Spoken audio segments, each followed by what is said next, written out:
Hey everybody, welcome back to Humans of Springford. This is our little side project that we're doing under the Discover Springford banner. For those of you that are joining for the very first time, this is an opportunity for me to highlight the people who are investing in the Springford community by operating businesses or raising families in this community, but they might not necessarily have their own brick and mortar establishment to highlight. So my guest today is a longtime friend, someone who actually was one of my first podcast guests on a former podcast that I did.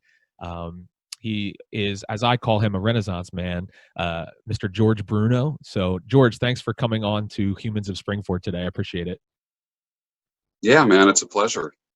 So, before I hand it over to you, just let people know I've known George probably for a decade or more at this point. Our paths have crossed a variety. We're not always in the same circles, but in terms of our relationship, it goes back quite a while. And it's cool to kind of bring things full circle again, now that he's actually working out of the Springford community, and that our paths cross in this way. So anyway, George, for those that may not know who you are, I'll hand it over to you. You can tell your origin story. Yeah. Well, the origin story is I've been on this earth for about 6 decades now. I can't believe it. That's crazy. And what's interesting is the outside always ages faster than the inside, and that's one thing that I've come to realize recently. And what's fascinating, it's helped me understand older people in retrospect. When I was 30, I thought 60-year-olds were old. Now that I'm 60, I get it. I understand. It's almost like I didn't understand my father until I became a parent. Right. And I'm like, so that's what it's all about. So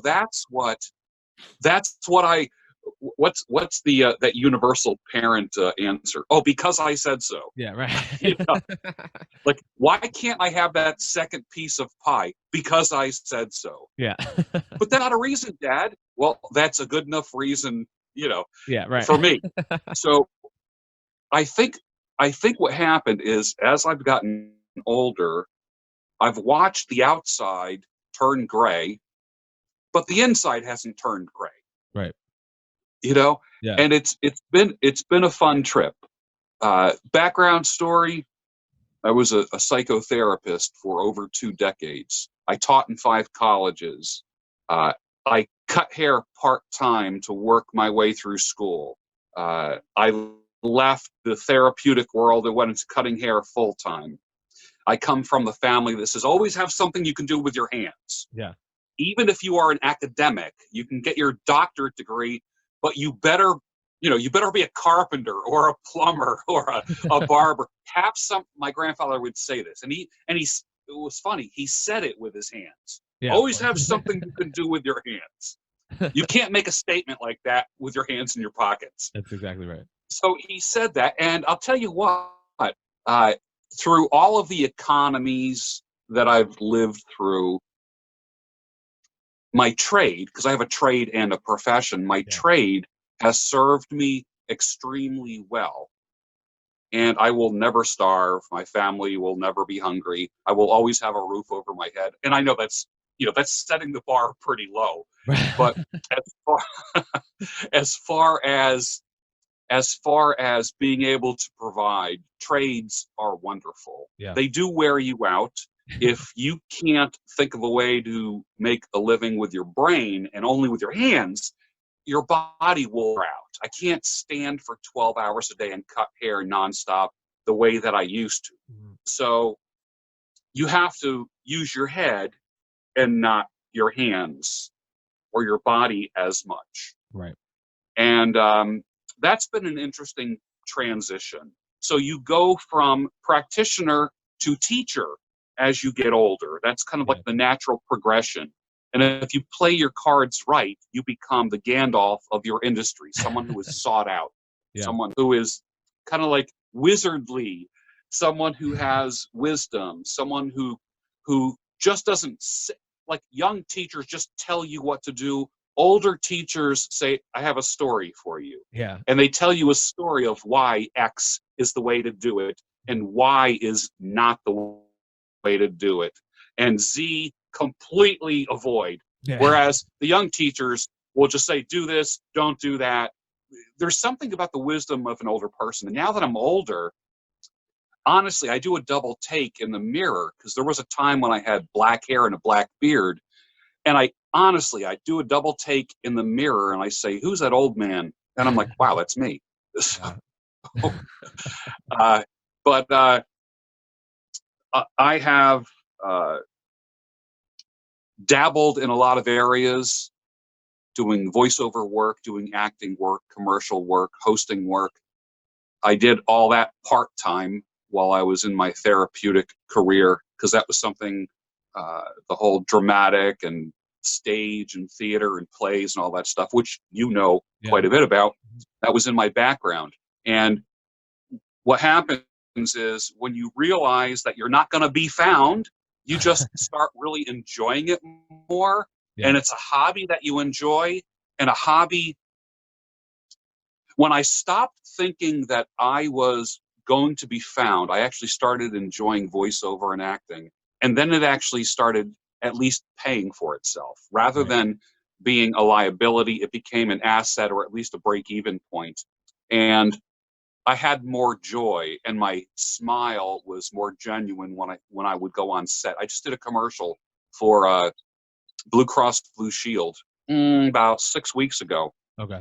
And first commercial I've done in 7 or 8 years. Wow. Spent all day on set in a studio in Lebanon, Pennsylvania. And I was just joyful the whole time. It was just, and I could still tell the people who were just hoping to be found. They think this is going to be their big break. And I was just here to have fun. Yeah. And I had fun. And when I look at the proofs and some of the video clips, I can see me just going on set and having fun. And I was genuine. I mean, there were people who were serious. And then the director would say, 3, 2, 1, action. And then their face would go, they became Bob from the Cialis commercial. You know, Bob. Like that guy. And like, I showed up on set already looking like Bob. Yeah. There wasn't a difference between Stand By George and 3, 2, 1, action George. There was a congruence. Right. I came from a place of joy to begin with, not a place of anxiety. Yeah. When you're hoping to be found, you live, and you come from a place of anxiety. Yeah. Hoping. You get your fingers crossed behind your back and in your pocket, and you're hoping and you're praying. But when you come from a place of joy, where you love your life, you love what you do, there's no acting. Mm-hmm. No one has to say, okay, portray a happy man. I don't have to portray a happy man, because I am a happy man. Right. So, and then they pick out a wife for you. And I had to walk down a path holding a balloon with my wife and dancing with her and dipping her and spinning her around and all that. And she said, "You're so good at this." I said, "Because I'm no longer married, but I said, because I enjoyed being married. Yeah. That was real. I enjoyed it. And you're not bad to look at either. So that helps too, right? that doesn't hurt. Yeah. But so that's what I do. That's what I've done. And I just tweeted the other day that the best sex of my life is going to be from 61 to 105. And some people laughed at that. My response was, I'm not ready to bury anything that's not dead yet. So that's kind of like my attitude. That's awesome. You know, I just have this fantasy of laying in a casket and people coming up and talking about me while they're looking over me, and then just me going, "Gotcha." You know? That's really funny. I think that the way you describe that is very similar to those that work only to get to the weekend. You know, there's a lot of people that are going through life and they're just banking on retirement as though that's going to be when they feel peace and contentment and all that. Instead of realizing Right. that like we have to rethink that whole thing of retirement and getting to the leisure part of our life and find a way to make what we're doing on a daily basis come from what you said, a place of joy. Um, for me, it started on the journey of, getting out of the corporate world myself, um, becoming self-employed with real estate so I could pursue the thing that ultimately made me happy, which was performing. And Yeah. it went from waking up on Monday morning staring at the ceiling almost in tears because I had anxiety and depression about the fact that I was, wasting my life, to not being able to wait until Monday morning to get back to doing the thing that I was really enjoying. So yeah, I echo the sentiments that you just shared, because I'm a personal testament of what you just described as well, which is why I felt like we always kind of Yeah. had a kinship, because I felt like we saw the world through a similar lens, obviously at different decades, but um, I always felt that connection with you, because I was like, yeah, this guy gets it, and I kind of want to, I want to follow Yeah. in that frame of mind. So I value that. So I appreciate you sharing those things. So tell me a little bit about the things that you're doing currently. Obviously, not outside of what's going on right now. Um, Yeah. Before all that happened, some of the things that you started to pursue outside of just the cutting of hair, which has always been a part of your life. Um, I know you're very involved, and your messages started to spread through your YouTube channel and things like that. And you could tell people a little bit about that, um, the Sultan of Silver and those types of things Yeah. as they've started to grow. Yeah. Currently, I have three areas that are my main areas of revenue. One is working at a salon, which is in the Springford area, Allura Salon. It's on Egypt Road. Work with a magnificent team of people. I work as a master barber there. I work with a team of ladies who work in the salon portion. I have my own little private men's grooming studio that's down a hallway and in the back, but I'm part of the team of people that make that salon move. It's a high-end kind of place. Um, I would. It's boutique-ish in the sense that it's very specialized, very one-to-one. No one is just a number. It's not like there's a big waiting room and you know, and you get rushed through, and the person says, "Okay, next." Yeah. Like your appointment time, we build a wall around your appointment, and that's your time. It's very valuable. That's one thing I do. The other thing I do is I work at a forensic psychiatric facility, Oh wow. prison for mentally ill people, and I work with murderers, rapists, pedophiles, and some of the darkest souls you've ever seen. Wow. And I do that 3 days a week. And that's interesting to say the least. And then the third thing I do is my social media work, which is my YouTube channel, which I have a massive, well, not compared to some people. I Right. mean, I would say it's a respectable following, about 142,000, which is respectable. I Yeah. mean, I have friends that have the million subscriber channels. Right.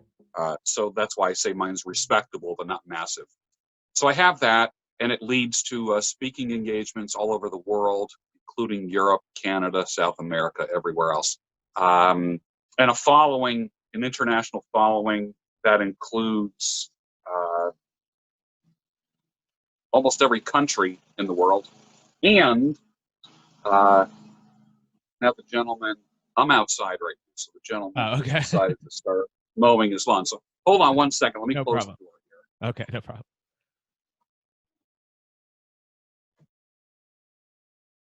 All right, now that's better. Anyway, my following is international in scope, and I have about 10% females who are very active and vocal in my follower community.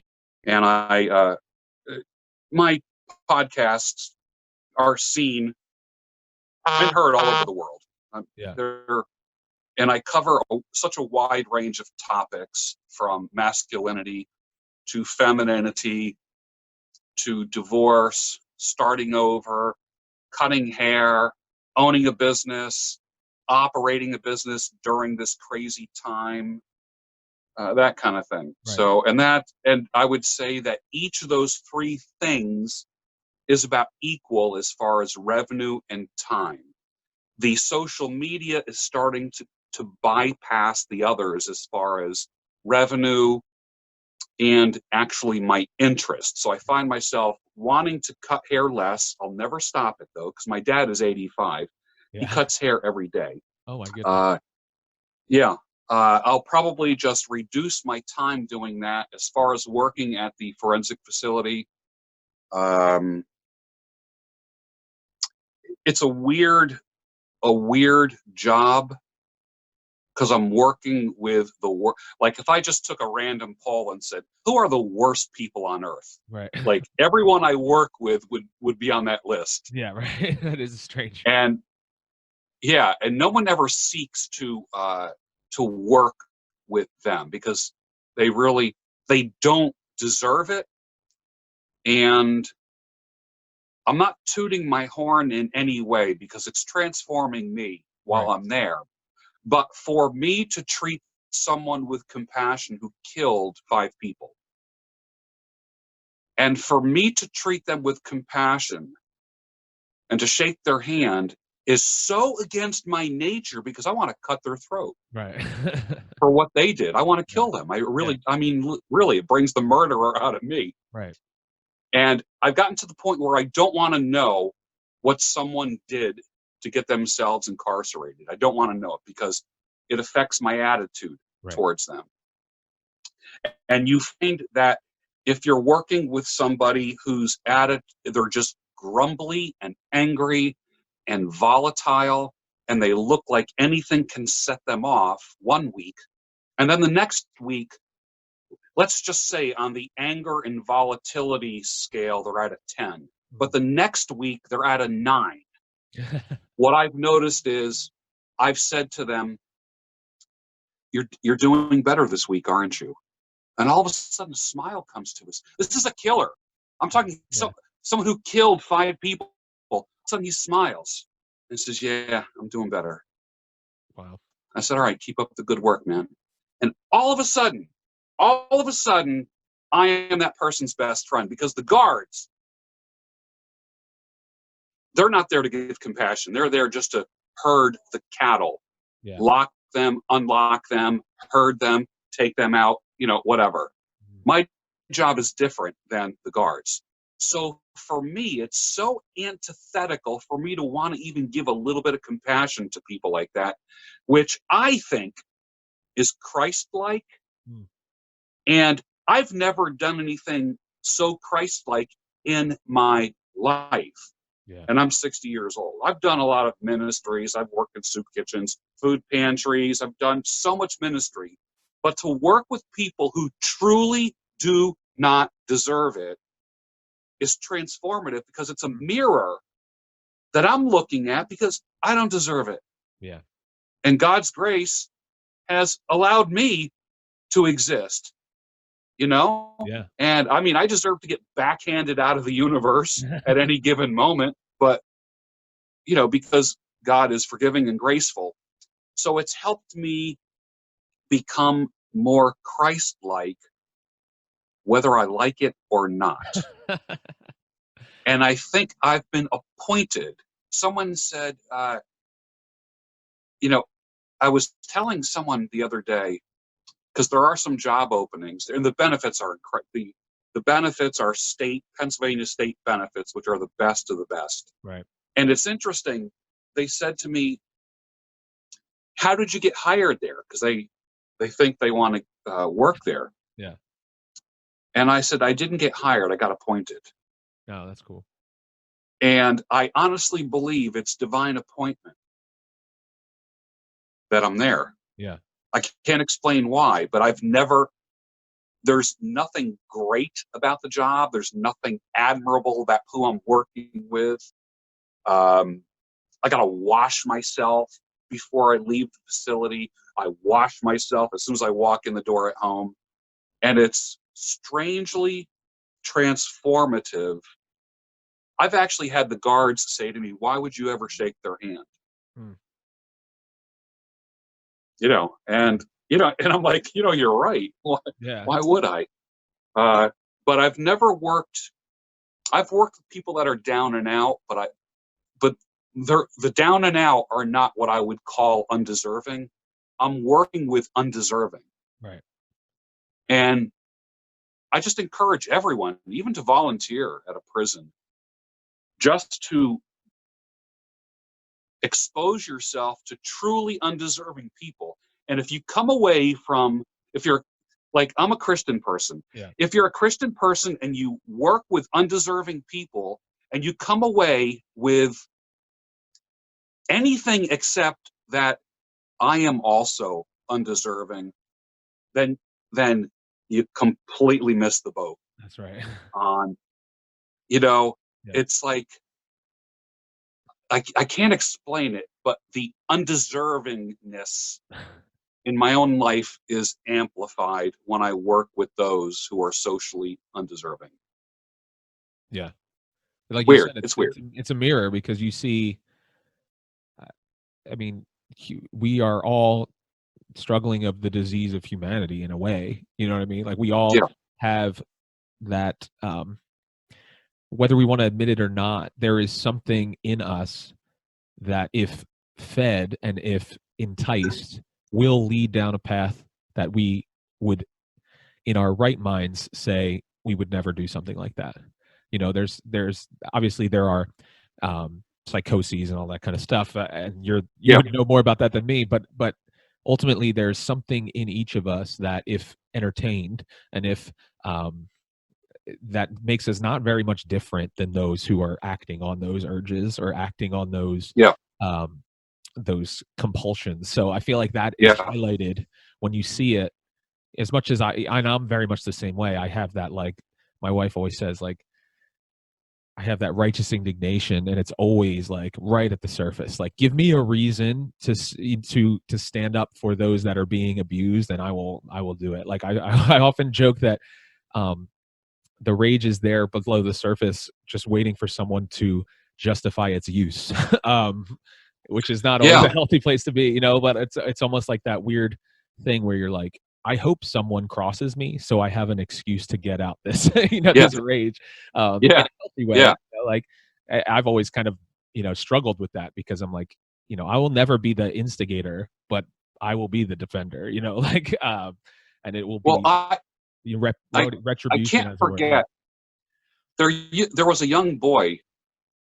Was it Trevor that started something for the homeless? It's like maybe 15, 20 years. It was like Trevors Place or something. Remember that? There was like some kind of, and he was like 8 years old. Yeah. And he was walking down the streets of Philadelphia, and he got angry that there were people that were homeless and didn't have food. Yeah. So he says, Dad, can we do something about this? As a boy. Right. And it just kind of flowed out of him. So he and his father would make sandwiches and bring food to, people, give them like a bag lunch or something like that. And it just, out of the purity of his heart, it's like, you make me angry enough and I'll feed the hungry. Right. I promise. You know what I mean? So I think that righteous anger is a good thing. It's God-given, because without righteous anger, a lot of people wouldn't be fed and clothed. Right. Yeah, it's true. And a lot of people would not be protected, or there wouldn't be a voice for the voiceless in a lot of things. A lot of the best work has come out of that, the anger of abuse, or towards abuse and things like that. Whether it's providing shelters for people, safe houses for people, counseling for people who have made terrible decisions like you were describing. That a lot, it comes from a healthy anger towards what's not right.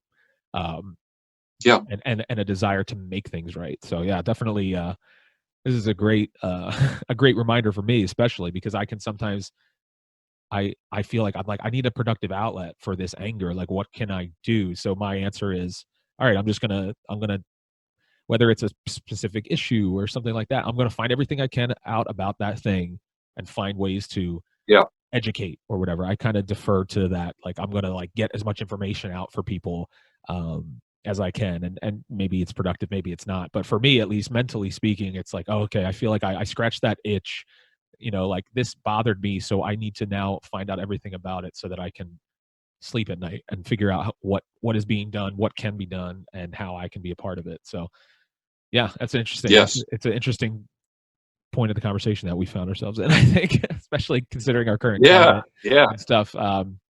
I think a lot of people use their anger towards certain things unproductively, whether it's through social media or otherwise. Yeah. When if they just kind of rerouted that anger in a productive way and be a part of the solution rather than just pointing out the problem, I think we'd be in a lot better place in a lot of ways in our society. Sorry, I hijacked the conversation there, but Yeah. No, I mean, an anger problem is nothing but an energy problem. that's right. That's all it is. Right. So No one ever says, I have so much energy. They say things like, I am so angry. And I'm like, good. Hold on to that for a second. Right. Come on. Yeah. Follow me. Let's go build a cabin. Let's go do something while you have that energy. It's Right. when someone reveals that they have anger, they're revealing that they have energy for what a great opportunity to help reroute that river and create something with it. Yeah, totally. So switching gears a little bit, if you don't mind, how are things going, obviously, with this current shutdown of people in your industry? Especially, I know I've done on the regular Discover Springford program, I've highlighted a number of salons and barbers over the last 3 seasons of the show. And I know that Yeah. watching those frontline businesses that are being essentially ignored, I've tried not to get too political on this show because it draws a fine line of it draws Yeah. that line in the sand and cuts off half of my audience essentially. But Yeah. how are you handling it, just mentally? And obviously you do have this other means of income, which is helpful. Yeah. Are you still working in the psychotherapy? Because is that considered an essential thing or it's not? I am considered essential staff at Okay. the forensic facility where I work. My internet income, my social media stuff is still cranking. I'm not cutting hair. Yeah. The salon is closed. We don't know when we're going to reopen. We started having Zoom staff meetings, which actually last longer than the real staff meetings that we had. So, which is kind of like indicative of our hunger to kind of communicate. Sure. So that's kind of interesting. It's changing the beauty industry and the handsome industry Yeah. to the point where people are going to drive up. They're going to text the receptionist. There's no longer going to be waiting rooms. People are going to come in. There's going to be no more coffee bars. You're not going to be able to bring, your coffee, Starbucks coffee in anywhere. You can't do that. You will be given a mask if you're not wearing a mask. You will wash your hands before sitting in a chair. In between clients, the stylist or barber who is wearing a mask, a face shield, and gloves will completely sanitize everything that you could possibly touch. There will be no blow drying, which could possibly spread pathogens. Everyone will have 2 or 3 complete sets of equipment. I can't use a pair of scissors or comb on you and then 30 minutes later use it on someone else. I will always have a set of my hand tools in barbicide that's being sterilized and disinfected. I will have disposable capes that I will put on people. There will be no shampooing. Everyone has to have their hair shampooed within 3 hours of coming to the salon. There will be no cash exchanged. Everything will be done through Venmo and PayPal. Wow. Tipping can be in cash, but I believe the state, which is watching us very closely, is telling everyone to work in a cashless manner, which as soon as I hear cashless society, that just rings a little bell for me. Yes. and I know it rings a bell for you. So, Yeah. but and of course that just leads me to, I could see the receptionist saying, "Well, just scan your right hand underneath the scanner, and you can pay for your haircut." And We're gonna but have we won't get into a that right small now. But community of people that have not had their haircut or died in a long time, and we'll be like, absolutely, we'll be like brothers, brothers and sisters. yeah, exactly, Like, I can't get my haircut, or they're just gonna have really bad home haircuts, one or the other. That'll be Yeah, our social signal to each other of solidarity. Yeah, right. Just like the masks have become, I guess, right? So I think it's gonna be good for the industry in that it's gonna purify the industry in the sense of cleanliness. No one is going to, like, for instance, I like the idea of, like, for instance, if I give somebody a shave, because we can no longer shave people, I can't put the same blade from face to face to face. Yeah. I have to take the blade out, dispose of it, clean the blade holder, put a new blade on, dip it in the barbicide a second time, and then I can give someone a shave if I'm doing shaves. I've always done that in front of people because it gives just an added sense of security, like, wow, he really cares. Right. So I think these salons and barbershops that allow people to see some of the disinfecting and sterilizing, sanitizing stuff, I think when they see that in action, it'll give people peace of mind. Right. I think, especially the transparency. yeah, of those it's actions, visible. yeah. Mhm. So, do you feel that those types of measures will ultimately, I mean, obviously you are doing a lot of that stuff to begin with, not the face shields and stuff, but is there a fear in the industry that many of these things will be cost prohibitive, or it will cause to an exponential raising in the cost of the service? All haircuts are going to have, all services will have a $3 to $5 surcharge built in to cover disposable capes, right, masks if people don't have them, all of the things, because I have to change my gloves with every new client. I have to change anything that I touch has to be thrown away. Yeah. So we are now amplifying the disposable culture. And salons and barbershops are not going to absorb that cost. Right. That cost needs to be passed on. Yep, that makes sense. And it's funny that how quickly something can cause the blaming of the plastics and all that kind of stuff. All of a sudden, everybody, I've seen a lot of things. All the things they're now going to be the rescuer again, which is kind of interesting. Yes. Everybody complaining about disposable plastic, this, and now it's like everybody's like, no, we can't do anything without it. So it's just interesting because when things are removed, and this will just be a little editorial comment for me, the further removed we get from something, we forget why that thing was in place to begin with, because there aren't many people left to articulate why it was done that way. But then usually something comes around the corner. It's like, oh, that's why it was done that way. And I feel that way with plastic and a lot of those things. Originally, plastic was, it was seen to be more affordable. And also, there was probably some, the fear of reusing things over and over again and all that kind of stuff. Just having disposable plastic was probably seen as a good thing. And then over time, we saw the buildup of those things and we're like, oh, this is bad.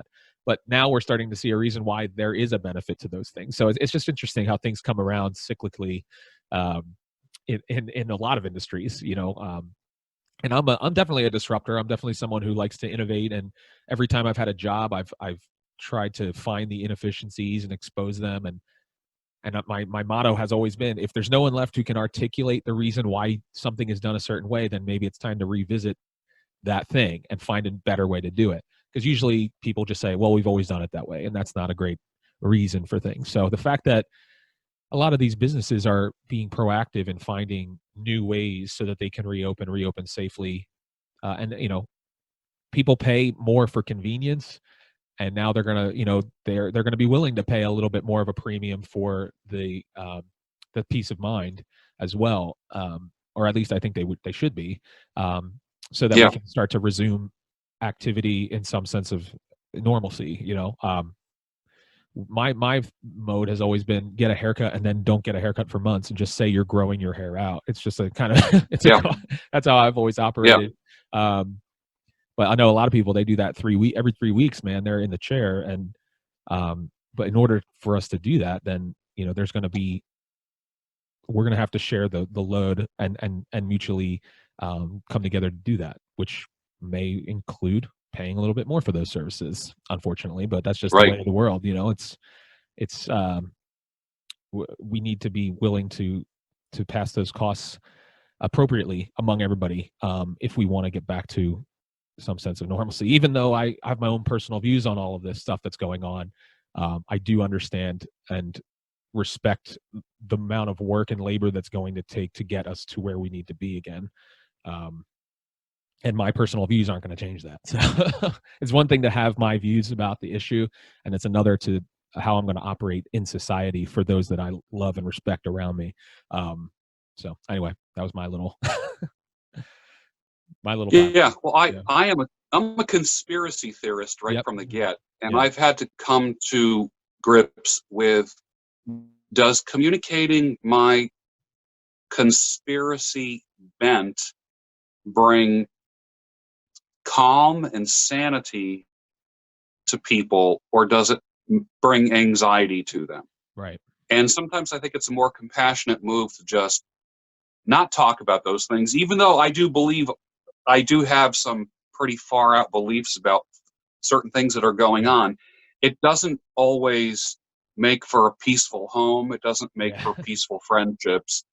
So I reserve a lot of my theories for fellow conspiracy theorists and not for the common person. Sure. I don't have, like my dad has always been like, I just tell it like it is. I'm like, yeah, Dad, how's that working for you? I don't want to be that guy, and it's no disrespect to my father. And there are kind of people who, say, I just tell it like it is, or I only speak the cold, hard truth. And I get that. I 100% get that. But I also don't want to have a reputation for being a troublemaker, or someone who brings anxiety to others. That's not my mission in life, is to create anxiety in people. Sure. Yeah, I know. For me personally, I think I took the red pill fairly recently, I guess, as they say. Yeah. I'm kind of I'm new on this journey of, I've always been someone who's questioned things, but in terms of being a little bit more forceful in my my search for truth and those types of things. So I'm kind of in the middle of that right now, of like finding the balance between sharing things that are counter to the narrative that are positive. That will maybe make people think, oh, wait, things aren't as scary as I've been led to believe, or, for whatever the situation may be. And then finding the, everyone's out to get you, like sorting out that everyone's out to get you side of it. You know what I mean? So it's interesting. You don't want your kids like going to school and the teacher says, Johnny, why aren't you wearing a mask? And little Johnny says, I'm not taking part in the New World Order. Yeah, right. And that's like, I don't want to do that with my family. That's right. My family knows that I'm naturally theory oriented. Right. And I talk openly about, various conspiracy theories, which I don't believe are conspiracy theories. Right. But like I said, I don't want to bring anxiety to people. That's right. I don't, you know what I mean? Like like right now, they love calling me tinfoil hat.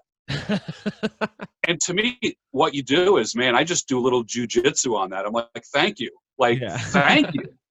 To me, it's a compliment. It's not an insult. You think you're insulting me? Come on, bring it on. Right. Yeah, I'm very much in the same bent as I'm coming through all of this. And I said, people don't realize that they're actually, oftentimes the way people approach things, especially on social media, is they use the same tactic that they accuse others of using in the way that they shout down or whatever it may be. Yeah. And it's counterproductive. So I feel like as long as I can come with respect and a productive side or a productive viewpoint, then I can walk away with my head held high. You know what I mean? Like, as long as I don't get down to the level of when people are starting to, it's amazing how quickly people, I actually shared a post this morning. I said, sadly, the people who are the most open-minded, in quotes, are the ones who form a negative opinion of you as soon as they find out that your beliefs do not align with theirs. Right. It's really interesting because they'll you go through their news feed and everything is about how open-minded they are and how everyone else should be as open-minded Right. as they are. And then when you say, well, Yeah. I disagree, the open-mindedness Yeah. goes right out the window. It's kind of funny. Die heretic. Yeah, right. That's right. Oh man. But anyway, this has been really fun. If there's anything else you wanted to delve into, I'm more than game. Otherwise, you can let people know how they can find more information about the various things that you're involved in. I'm definitely going to encourage people to subscribe to the YouTube channel. You can be one of the many hundreds of thousands that have also joined George on this journey. You find a lot of great information. So I'll turn it over to you to let people know what they can do to find out more. Yeah. The best thing is my YouTube channel, probably. That's kind of like the clearinghouse of information. Many times the statement of facts and some of my interviews doesn't necessarily endorse, doesn't imply endorsement. And I like to consider myself a provocateur and not the answer man. And if I can make you think about something, then I succeeded. Yeah. So the YouTube channel is just my name, George Bruno. Okay. And in terms of the, I've been wanting you to start a podcast, like an actual podcast where you can subscribe to it on podcast apps and stuff like that. Is there any plans like that in the works? Because I think it'll be very Yeah. There successful. has to be. There has to be, because there's way too many. I mean, I do this so regularly. I do my show called the Daybreak Show. Yeah. Every day. I press record at 5 a.m. I'm up at 4. I press record at 5, and I do a tiny bit of editing. I upload, and then I start working on the next day's content, and then also start doing contacting people. I do my coaching, which is a result of the social media work. People who contact me who want coaching. I don't do therapy anymore in that way. I do more coaching. And then, like, for instance, I have 2 interviews today, kind of like what you're doing with me. Yeah. I have one interview with a guy who owns 5 barbershops and a barber academy. And I'm going to talk to him, like you're talking to me, about how is he doing this? He's got 6 rents due every month. Right. He's got 30 employees, but no revenue, but rent is due. Like, how are you doing this?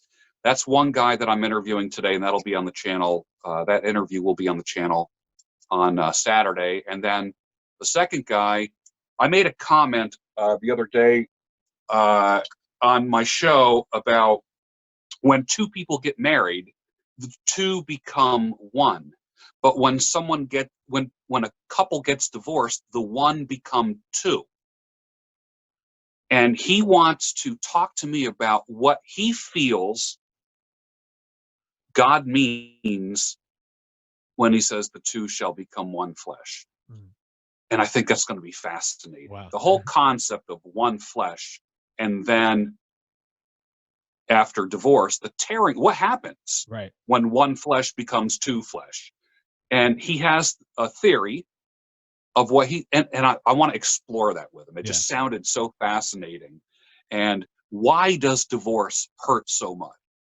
Why does separation hurt so much? It's just, I mean, you can go out and find another spouse or girlfriend or boyfriend, just like that. I mean, it's, why does it hurt when that one becomes two? Yeah. And I'm going to explore that with him. So that's going to be kind of a cool topic.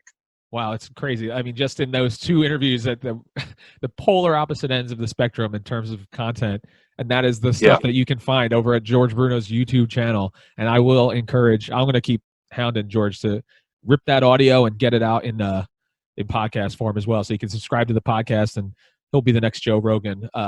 Actually, he probably already is, but we'll just we'll hope that he gets to get you listening in that way as well. So, George, thank you so much for your time. It's great to see your face. It's great to talk to you again. It's been so long, and I'm wishing you nothing but the best as you guys undertake this new normal. That phrase that I'm ready to spit out already. Yeah.